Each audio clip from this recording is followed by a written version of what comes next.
Welcome back to Good Teams Win, Great Teams Cover. We're here with our NFL Divisional Round review show.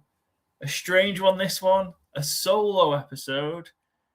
We've not done this on Good Teams Win, Great Teams Cover since a review of Super Bowl 57.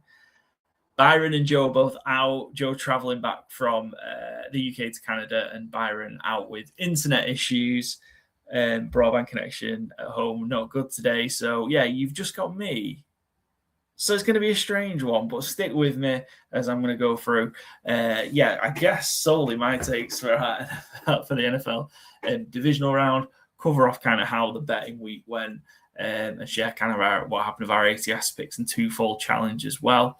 Just hang on in there for this one. Last time I said this was nearly 3 years ago, or coming up to 3 years ago, solo episode when I first had the crazy idea of doing Good Teams Win, Great Teams Cover as a show. So, yeah, stick with me. We've a lot going on this week. So we've had some hirings and firings. Some firings as a result, or firing directly as a result of what happened in the divisional round. Some hirings and extension for a coach that some consider to be on the hot seat. So, yeah, a wild few days, and we'll try and do it pretty quickly. So if you're sticking with it, this might only take half an hour this week before we get the guys back for our conference championship preview, which will drop on Friday this week. Let's start with the news then. I suppose one extension. So Matt LaFleur, off the back of the Packers getting beat by the Bears last week in the wild card round. Some were saying the struggles they've had in the postseason, this way of coaching when they're ahead in games, might be the death knell for Matt LaFleur in Green Bay. Green Bay, not typically an organization that would have kind of a coach going into a last year of a contract, a lame duck sort of coach. They want to kind of know whether they're going to be sticking with him or they're going to make the decision to move on. They've stuck with him. Ultimately, I think probably the right move. They've agreed to a multi-year deal. And it feels right. Again, I think LaFleur is so consistent in the regular season, has actually, found some success in the postseason, not too much, but I think it's the right call from the Packers. It's still, I think we kind of forget with the Packers, even though they had made the move to go in with Parsons and do the give up the 2 first-round picks. Actually, it's still a really, really young team at its core.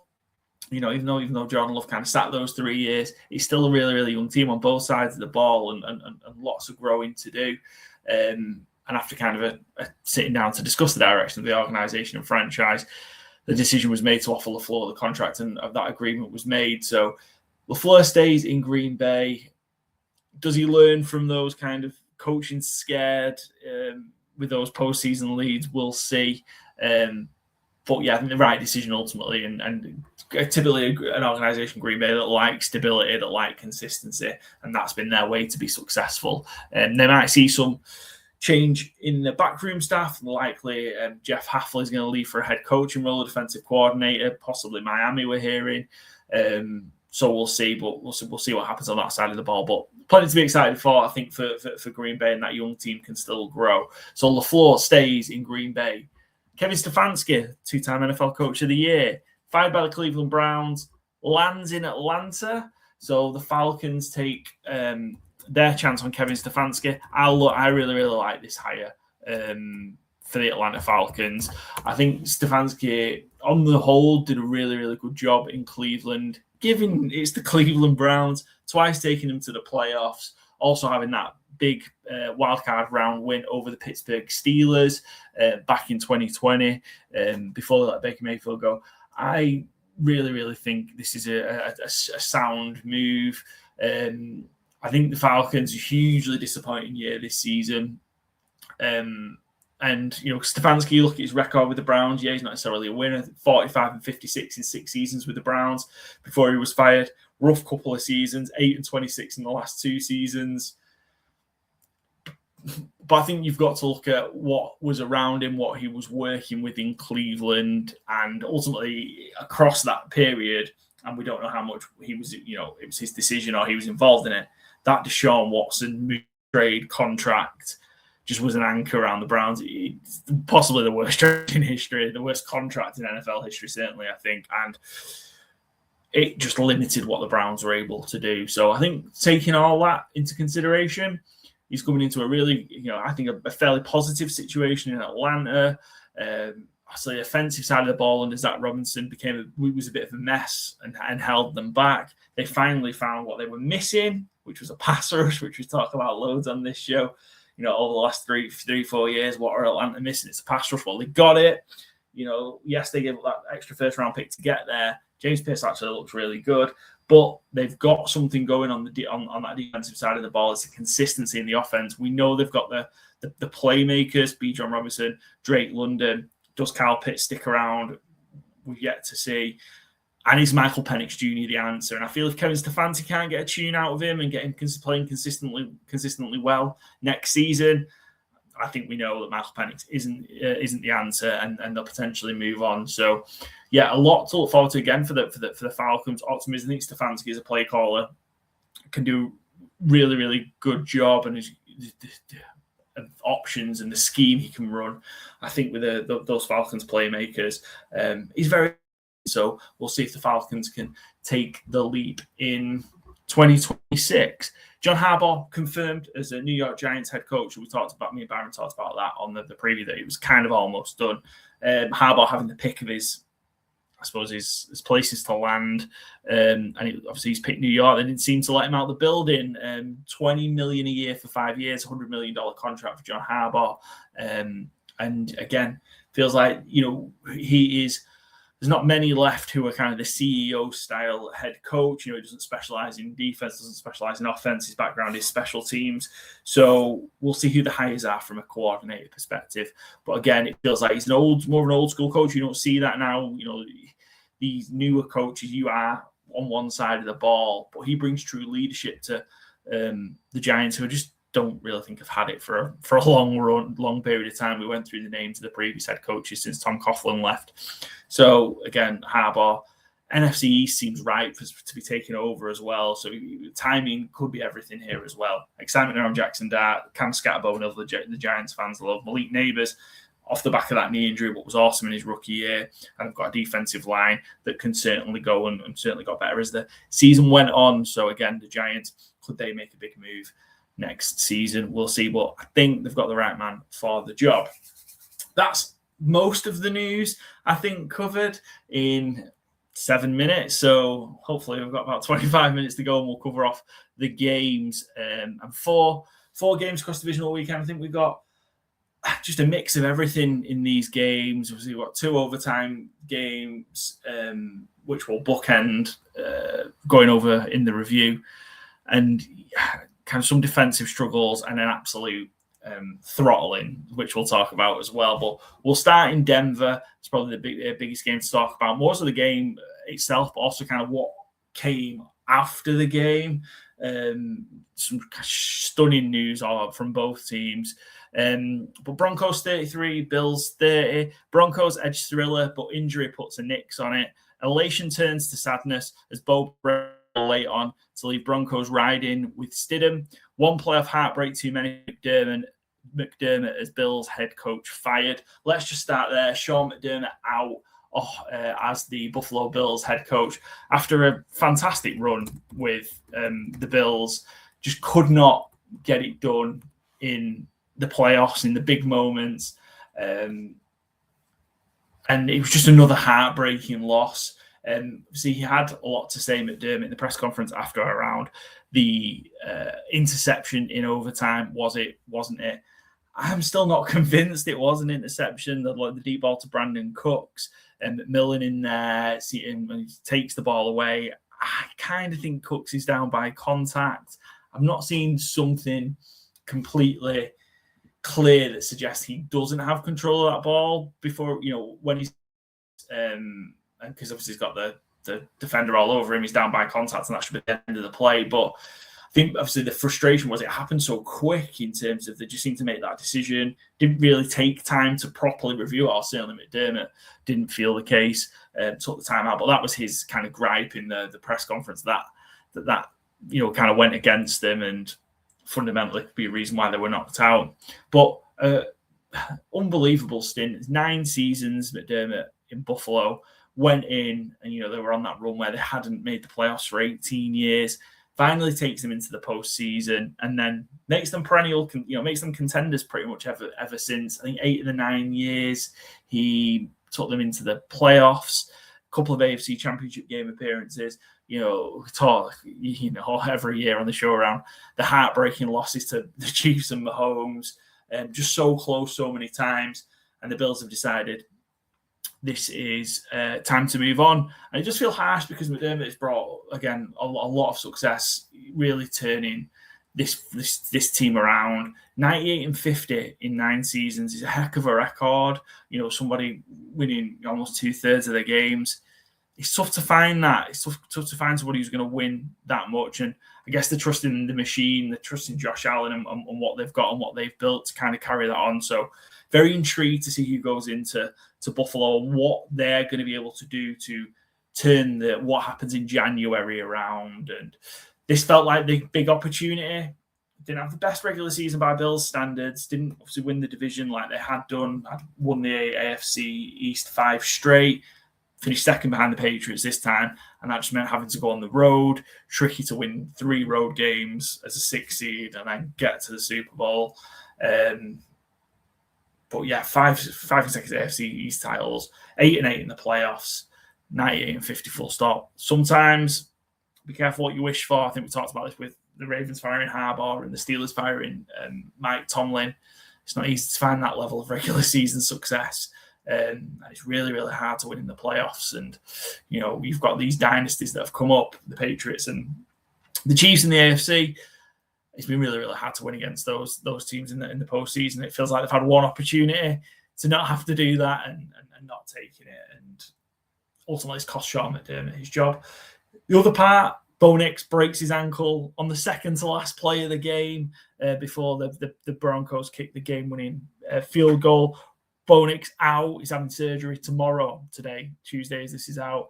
Done. Obviously, it's going to take a while to heal up in the offseason. Jared Stidham, who's made 4 career starts, is going to be starting for the Broncos in the AFC Championship game and potentially a Super Bowl should they win that. So all the air out the building for the Broncos, celebrating a hugely dramatic win in a fine game, an incredible divisional round game. And within 40 minutes, Sean Payton's telling us Bo Nix is done, fractured ankle. We ride him with Jared Stidham. A little bit of confidence I've got in him is Sean Payton. So I addressed him as Stiddy in the press conference. So we'll see. That gives me some hope that Jared Stidham might be able to function in the back there because his play previously for the Raiders, I think, it was the last time he maybe started games, certainly doesn't inspire much hope. But we'll see what Payton can do with him this week to prep him for the AFC Championship against the Patriots. This, again, was an incredible game, as we mentioned, 33-30 overtime, back and forth. And for the Broncos, arguably their biggest win in a decade, since they kind of had that run with Peyton Manning at the end to get to the Super Bowl and win it in 2015, 10 years ago. Just big plays at the right times, I think, for the Broncos, especially from their defense. So we've seen them maybe struggle at times a little bit in some of these wild, high-scoring games that have happened during the season with the Broncos. And this was another one that kind of threatened to get out of control for Denver, but kind of once they just seem to have a bit of clarity, the Bills just sort of roared back and took the lead in the fourth quarter after it looked like they might have been out of it being 13 points down during the third quarter. Kind of the back and forth turnovers, back and forth interceptions from Nick and from Josh Allen. But yeah, the Bills managed to just kind of get control, and it looked like they were going to push on. And when they had the lead with kind of maybe 6-7 minutes to go, you really felt that they were going to get over the line. Ultimately, it took the Bills to score a late field goal off the back of the Marvin Mims touchdown, which again was another incredible play. Byron's favourite. And we saw kind of the Bills drive with less than a minute, kick the field goal from Matt Prater back in Denver to take it to overtime. Josh Allen missed Kincaid on a shot. Kincaid turned out and Dawson Knox, he overthrew. He was walking in for a touchdown. a little bit of pressure in his face, and he sailed it, and he felt again that was the chance to close out the game. And then, the controversial moment happens again. Feel like you just go with whatever was called on the field. So the referee called it an interception. If you'd called it kind of down by contact and a catch from Brandon Cooks, I don't think you can overturn it with kind of what's there. Video-wise, Josh Allen, not his best performance. We talked about it in the preview. He's probably going to have to put his Superman cape on to find a way to win this one against this tough Denver defense. And there were elements of it. And he made some fantastic throws, some great plays with his legs. He got a bit careless at times. I think, when you look at it, was a 3-point game. You go back to what happened just before halftime, where with no timeouts, the little time left on the clock, I think less than 20 seconds, he takes off after getting some pressure. He's in the middle of the field. There's no hope of another play after that. And he tries to run a little bit further. He's not running into the end zone from there. So get down, Josh. And he doesn't. Loose with the football. Denver knock it out. Fumble recovery. And all of a sudden they scored 10 points in space of 20 seconds, or 20-odd seconds, and took, obviously, a 10-point lead into halftime. A lot happened after that, but that's one of the key moments where you've just got to have that clarity of decision-making. Josh Allen didn't show it. He was visibly upset, crying in the press conference, feeling he'd let his teammates down. But I don't think he needs to take that upon himself because he's been such a reliable performer in the playoffs especially. But this certainly wasn't one of his better days, and it just feels like a big missed opportunity for Buffalo as they head into a new era with a new head coach, who we'll see who that is. For the Broncos, AFC Championship game, I think they're 4.5-point underdogs as we stand here on Monday night when we're recording this, as they host the Patriots. They're going to need that defense to step up huge. They need a running game, I think, certainly against the Patriots. Talk about J.K. Dobbins coming potentially off IR, which would be a great bonus for the Broncos because they really did struggle to run it against the Bills, who can't defend the run normally, but they've rushed 22 times for 70 yards at 3.2 yards a clip. So got to be better for the Broncos next week against the Patriots if they've got any chance of, I suppose now, causing an upset and winning the AFC. Next up, we'll head to the second game on Saturday, and it's the NFC West clash. It was the Seahawks 41, the San Francisco 49ers 6. Seattle Blast Niners, who brought a knife to a gunfight. Seahawks opened with a bang and did not let up in complete domination of the 49ers. Ground game and defensive front lead the way and make a scary statement. I think this is the best all-round team performance in the NFL this season. The Seahawks just unrelented. They did not let up at any point from that. Rashid Shaheed, kickoff return. Shout out Byron who had Rashid Shaheed. Anytime touchdown scorer. Just did not let up. And it was relentless. And that was on both sides of the ball. We talked about the formula a couple of weeks ago when these two met with the division number 1 seed on the line around, you don't need to make Sam Darnold a hero. Let the defense do its thing and run the ball effectively. And that's what they did. And Sam Darnold made plays again just to keep things ticking over. Talk of injury, it really, we talked about he popped up on the injury report, an oblique injury. Certainly he was going to play. In the hours before the game, it seemed like it could be a genuine issue and him not playing. We see Drew Lock. But again, the workload Darnold had wasn't much. Didn't need to be again. 175 yards rushing on the ground. Kenneth Walker, 3 touchdowns for 116 yards. Zach Charbonnet went down with a knee injury. It sounds like he's out. It's that 1-2 punch that they have no longer there. So we'll see how that affects them next week in the NFC Championship game. But in this game, it didn't really matter. Kenneth Walker was just going untouched at times. I almost felt like they were rushing just 10 yards a clip before Kenneth Walker was getting touched at times.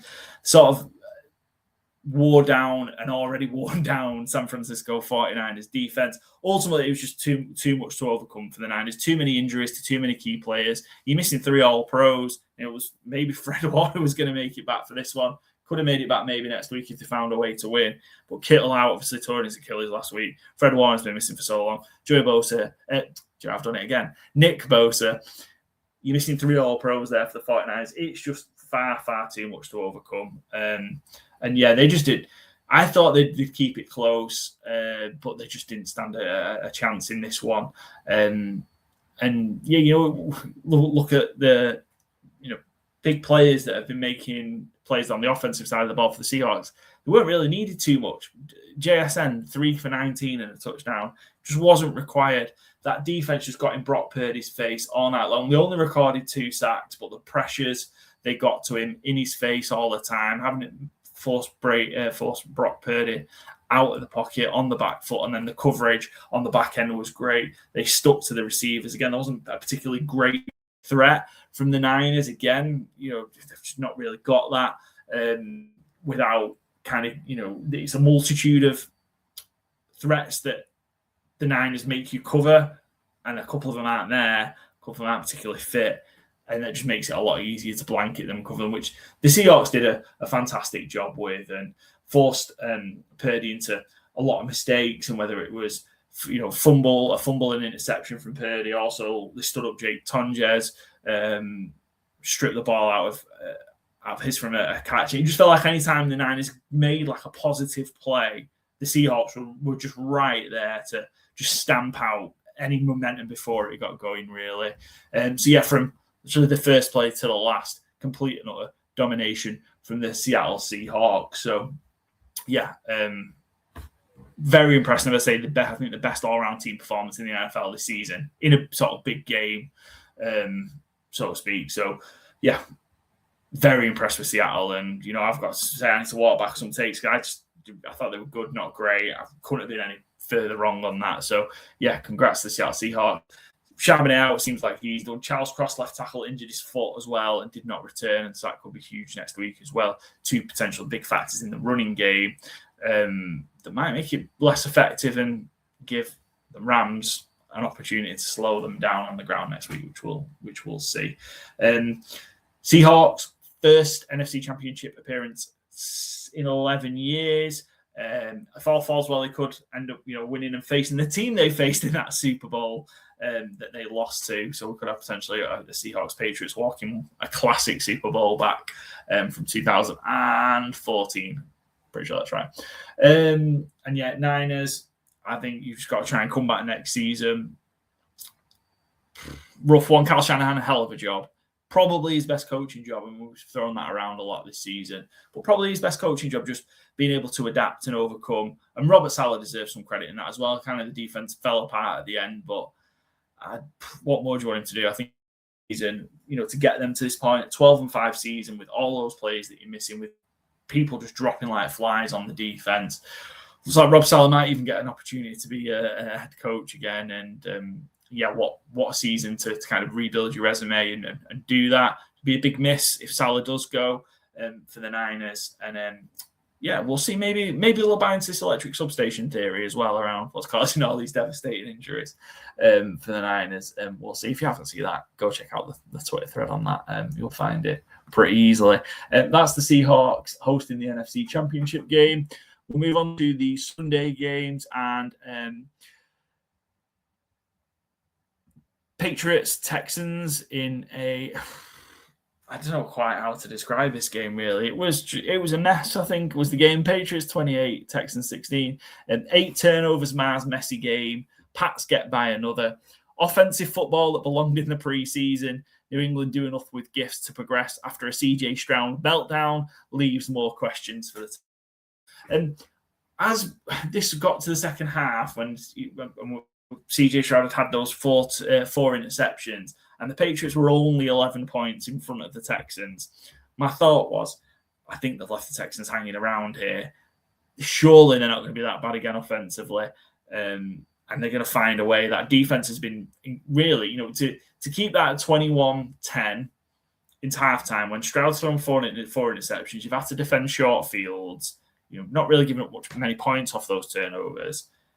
Thought it was going to get, even if it was just barely competent, that offense, I kind of felt the Texans had a shot here, because it didn't feel like the Patriots were going to score many more points on offense. Turns out they didn't need to, and the Texans themselves, 6 points in the second half. It was rough, and I feel like I've given CJ Stroud a bit of a pass for how bad that offensive line has been. And I saw some hope. I think it was week 17 when they had that kind of great start against the Chargers in that Saturday evening game. the offensive line might be working it out and might be able to start holding up a bit.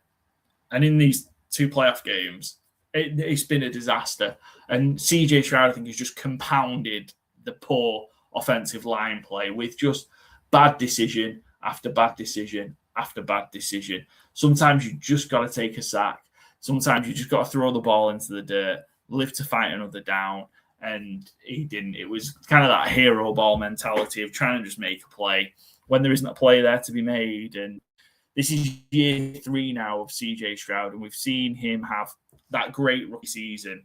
And I think it's gone all downhill from there. But they've still made the playoffs. They've still won playoff games. I think there are only a few, 2 of the quarterbacks who've won 3 playoff games, a playoff game in each of their first 3 seasons as a starter in the NFL. It's hard, again, to criticize what the Texans have done, but they've got a real decision to make, I suppose, about how they progress moving forward. They've got a lot they need to do to reinvest or to invest in that offensive line and the weapons that you've got to look at. We were here talking previously about how they've got that potentially 3-headed monster in Nico Collins, Stephon Diggs, Tank Dell. Tank Dell's had the devastating injury. Stephon Diggs isn't there anymore. Nico Collins missed his game with a concussion, got a bone for playing the short week. Maybe he'd have made it on a full week and got out of concussion protocol. And maybe that would have made a difference here. Dalton Schultz also goes down in this game, injured. So just no real reliable targets, a lot of young pass catchers in a big moment under the brightest lights in the playoffs. Just did not work out at all. And it's a shame because that defense is a Super Bowl elite standard defense. Unbelievable defense. And they gave up 28 points here, but again, defending short fields on the field a lot just because the Texans couldn't really keep possession of the ball. And there's a balance there that DeMeco Ryans and the Texans front office need to find about how they get a level of play on offense that can, complement the defense. Maybe if we just hammer the Texans and the Cowboys together and give them the Cowboys offense and the Texans defense and just create a big old Texas team, and maybe that might work out. But for the Patriots, I feel like, again, I've been waiting for these playoff games with the Patriots just to really know how good they are, because I still don't know.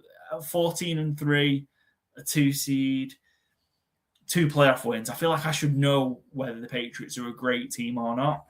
I don't. And that's not on them because they can only beat the teams that are in front of them. But in these playoff games, beat the Chargers, who's just O-line had just completely disappeared. And they beat the Texans, whose O-line completely disappeared. So that dominance dictated the game. And I really don't know. And again, they're going to go up against the Broncos in the AFC Championship game next week, who are missing Bo Nix. And it's tough to miss your starting quarterback and you're replacing him with somebody who's only started 4 games in the NFL in the AFC Championship game. I'm worried I'm not going to know how good the Patriots are, and we are not going to know how good the Patriots are until they're in the Super Bowl. And, maybe then we'll find out.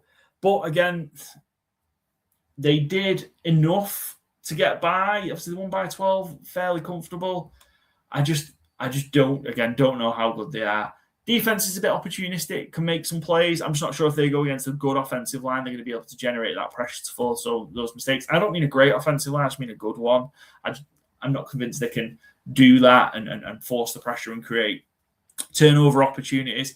And then on offense, again, Drake May's a relatively solid game. I don't think he coped particularly well with pressure that the Texans can bring. And again, they're probably not going to go up against a better defense than that. Going to go up against some really, really good ones still.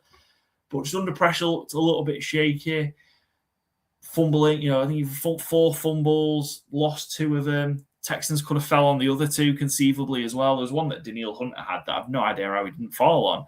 And Will Anderson the same as well. So, yeah, there's a lot around when he's under pressure, how he reacts and how he deals with it. And again, he's only a second-year quarterback. Maybe he can learn a lot from this week and take that moving forward for the rest of the playoffs. But great job by Mike Vrabel. And again, it's not their fault. You cannot knock them. I just do not know how good they are. Kayshon Boutte, our cover star for the episode, with an unbelievable one-handed catch.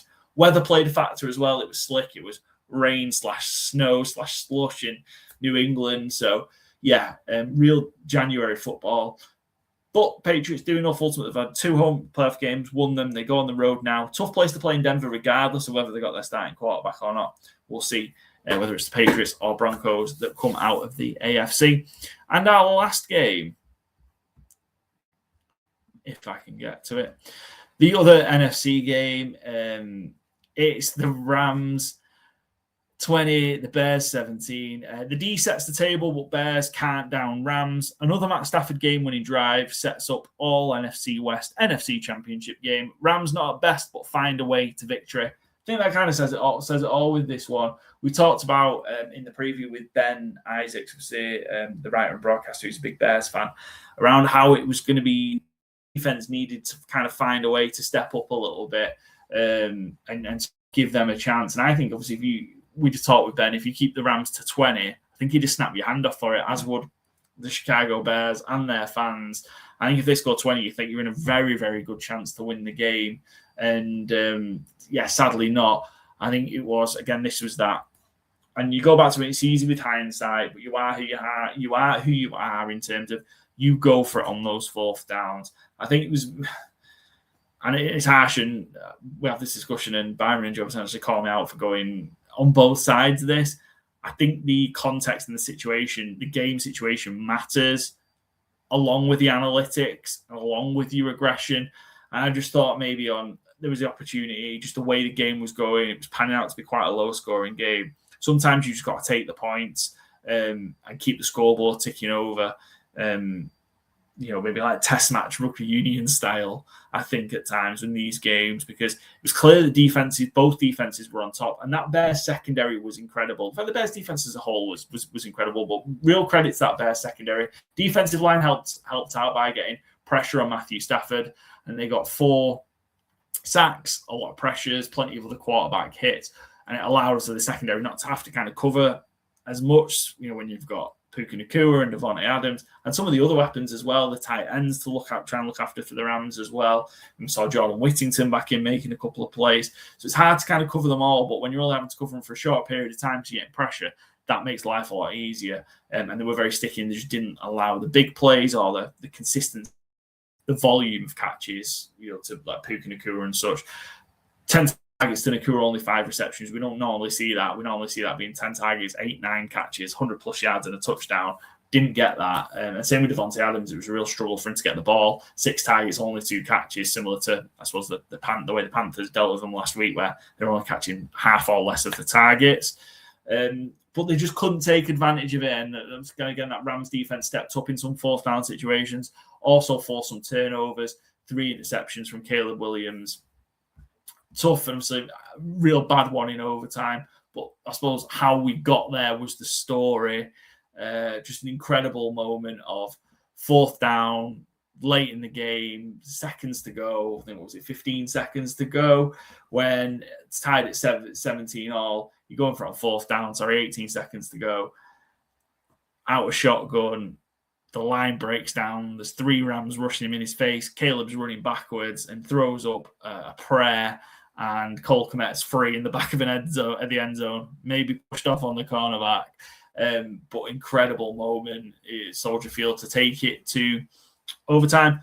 With it being late, I watched the game this morning and the rest of it. So when I got home from work, I kind of feel go for 2. And again, the guys in our chat talking about it, Byron and Joey around, well, if he'd have gone for it and he'd not made it, you'd have scalded Ben Johnson for that. I feel like in this situation, not. I feel like you've got the momentum. You've just kind of had that prayer play. Give me 1 yard, 1 play from 2 yards to advance or not, versus getting a stop and a score, because that's what you need in overtime now. Again, both teams possess the ball.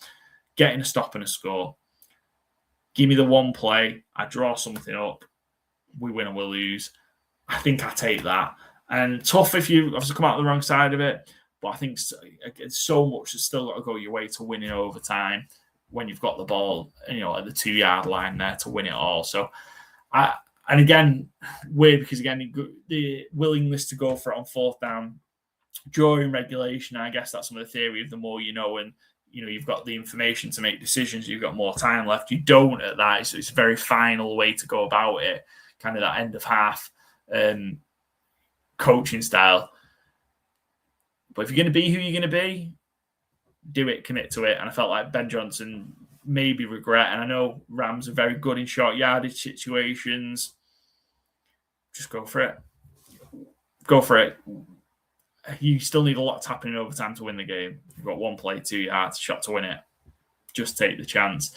And ultimately, maybe it played out the right way. The Bears won the toss deferred, got the stop, forced a punt, 3 plays from the Rams, a 3 and out, and a punt. They stopped Karen Williams, I think, on a Blake Corum, on a 3rd and 1, stuffed the run, got the ball back, and they were on it. It was a pretty nice drive, 10 play. It was taking up all the time. Although time doesn't matter in the situation, but yeah, taking up all the play, just gradually getting down the field, and one deep right pass for DJ Moore, who felt like he gave up on the route, so it didn't come out of the break maybe as much as Caleb was expecting, and threw a interception to curl, and that was it. Stafford, he said afterwards, shot the look to McVay, give him the wink and the nod. They drive down the field and kick the winning field goal. The thicker kicker from 42 yards is good, and we get a rubber match for the Rams and Seahawks who gave us. So it's a very exciting, crazy game at the end of the season on Thursday Night Football that laid the path for the Seahawks to get that number 1 seed. We'll see who takes it because we get decided between those two. But the Bears, incredible season, the 7 comeback wins. The vibes have been completely changed in Chicago. Ben Johnson has done a hell of a job. Caleb Williams, unbelievable progression throughout the season and in his 2nd year overall. A lot to be excited for the Chicago Bears. I don't think it's going to be the last we're going to see of them. I don't think this is a flash in the pan. Big leaps forward. Winners of the NFC North, 2 home playoff games, a rivalry-changing win against the Green Bay Packers last week in the wild card game. And the Bears are back. And the Rams, like I say, move on to the NFC Championship game against the Seattle Seahawks, which, again, should be a great game. The Rams are 2.5-point underdogs as we stand at the minute. We'll see if that holds out the rest of the week as we get to the Conference Championship preview. Which will be out Friday. A couple of bits just to take care of, and I will leave you in peace. I thank you for sticking with me. If you have, I don't blame you if nobody's still watching and or you've all stopped listening, because we've not done this for a while and solo podcasts are rough. Our twofold draft, a bit of a disaster really, wasn't it? Only 1 winner on the 6 picks.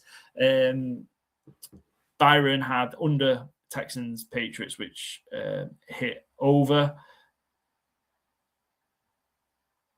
28-16 hit over. Couldn't do my maths there. He also had the Seahawks as a winner, as a favourite, 7.5-point favourites against the Niners.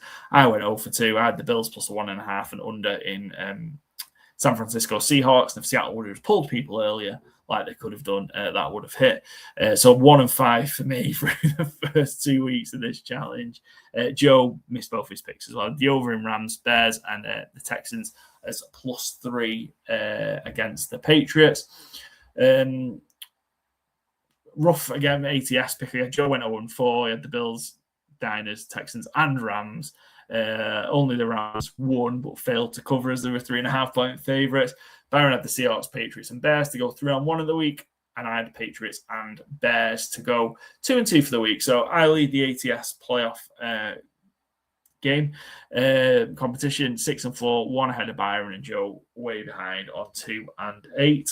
Rough betting week, but as a group, I personally went 0-8, which is disgusting at this stage of the season. So probably a notes app apology probably required from me, I think.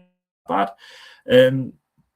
But Byron himself, another fantastic week, and the big bets and big winners keep on coming from Byron, which is just unbelievable run of the massive bets that he's on at the minute. I'll share the 5 winners when I get the sheet up. So yeah, nothing from me this week. 0-8, terrible. A couple of winners from Joe and 4 from Byron. So that's 6 winners still across the 4 games. That takes us to, if my maths is right, 289 winning bets over the course of the season here at Good Teams Win, Great Teams Cover. So Joe gave you a defensive or special teams touchdown in Texans Patriots, which came with the interception return from the Patriots at 11-4, so just under 3-1. He also gave you a 3-1 winner, both quarterbacks to throw for 250 passing yards in Rams Bears, which Stafford and Williams, Caleb did. I think overtime helped with that, but a 3-1 winner. Byron gave you the biggest winner of the week, McCole Hardman touchdown, 25-1. We talked about obviously the Bills having to bring in people off the street to play wide receiver due to the injuries. One of those was McCole Hardman, and they ran the Super Bowl play that the Chiefs beat the Niners with in overtime. So not only did it get the Bills on the board, the first score of the game, it got Byron a 25-1 winner. Byron also gave you Kenneth Walker 80+ rushing yards in the Seahawks-Niners game at 5-2, and a Rashid Shaheed anytime touchdown, which hit on the first play of the game with the 95-yard kickoff return at 7-2. Byron also gave you Josh Allen passing yards leader for the divisional round, which he did. He was 293 passing yards. So I think finished just ahead of the next best, which I want to say Stafford, but I could be wrong on that. But 293, it was just enough anyway to win and get a 10-1 winner. So that's the 10-1, 10-1, 7-2, 5-2, 25-1. 3-1, 11-4. So big winners at least this week. Not as many of them as previous weeks, but big winners. So again, as I'm in the habit of saying, it pays to listen to Good Teams Win, Great Teams Cover. Thanks for listening to me for 40 minutes, babble on. Tough gig. Thanks for sticking with us. Give us a follow, and I promise you on the next episode, Joe and Byron will be back. It's Good Teams Win, Great Teams Cover for the audio version of the podcast, available on Spotify, Apple Podcasts, Podbean, and Overcast. Video version available on YouTube, and you can follow all our posts, all our bet posts, and everything else that we do at GTW_GTC, available on Instagram, X, TikTok, and Blue Sky. And we'll see you on Friday for our NFL Conference Championship preview.